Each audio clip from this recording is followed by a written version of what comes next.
Magandang araw sa lahat, welcome po ulit dito sa atin channel ang Biyahe y Komida. Maraming salamat sa lahat ng nag-subscribe indeed.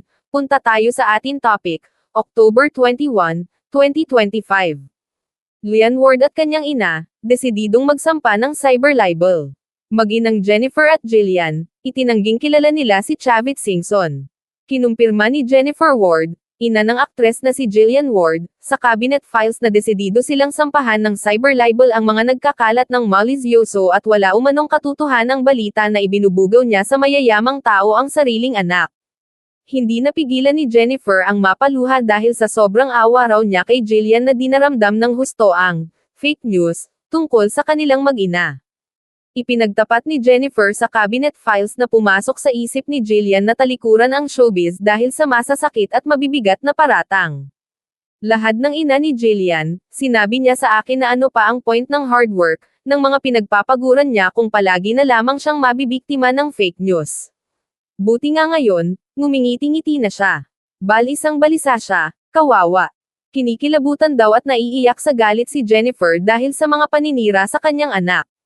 Diyos ko, hinding-hindi ko pwedeng gawin yun sa anak ko. May takot ako sa Diyos, sabi ni Jennifer. Noong bata nga ako, kinukuha akong mag-artista, para maging sexy star, hindi ko nga pinatos tapos gaganunan ko ang anak ko. Grabe yung mga basher, hindi sila titigil. They won't stop. Gusto ko talagang mag-file ng case, cyber libel. Ipinakita ni Jennifer sa cabinet files ang screenshots ng social media posts ng mga taong naninira kay Jillian. Gagamitin daw nila ang mga ito bilang ebidensya para sa mga sasampahan nila ng reklamo.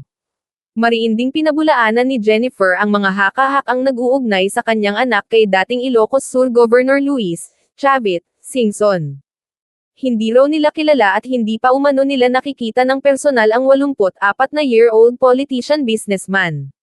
Sa interview kay Singson ng Entertainment Press noong October 14, 2025, tinanong din siya tungkol kay Jillian. Marites lang yun, 2 beses na sagot ni Chavit. Iginiit naman ni Jillian na hindi sila magkakilala ni Singson. Saad niya sa kanyang panayam sa Fast Talk with Boy Abunda ngayong Martes, October 21, never ko po siya nakilala. Never na-meet, never nakausap, never po kami nagkita. So, hindi ko po talaga alam kung paano nila nagawa ang lahat ng ito kasi never ko po talaga siya na-meet. Hindi ko nga po alam kung kilala niya ako. May mga kwento noon na ang sponsor mo raw ay dumaan doon sa backdoor ng Okada, may mga CCTV na magbibigay ng pruweba na nakita ka raw na may kasama kang sponsor. Comment. Yung nga po gusto ko sabihin sa kanilang lahat kasi sinasabi nila, pati po sa mga comments, kinakalat nila na mayroon daw CCTV footage, pumupunta daw ako sa hotels, to be with old men, na binibigyan po ako ng cars, or sinusponsor kan yung dibo ko. It's not real, and kung meron silang CCTV footage, I dare them na ilabas po yun kasi wala po talaga. And sana kung maglalabas sila, hindi AI. Pero yun nga po sinasabi ko, para matapos na po, if meron kayong footage na gano'n, ilabas po nila kasi wala po talaga and nakaka-frustrate na for 4 years, I kept silent and I couldn't defend myself. Panoorin ang buong video. E-click ang mga link sa description box.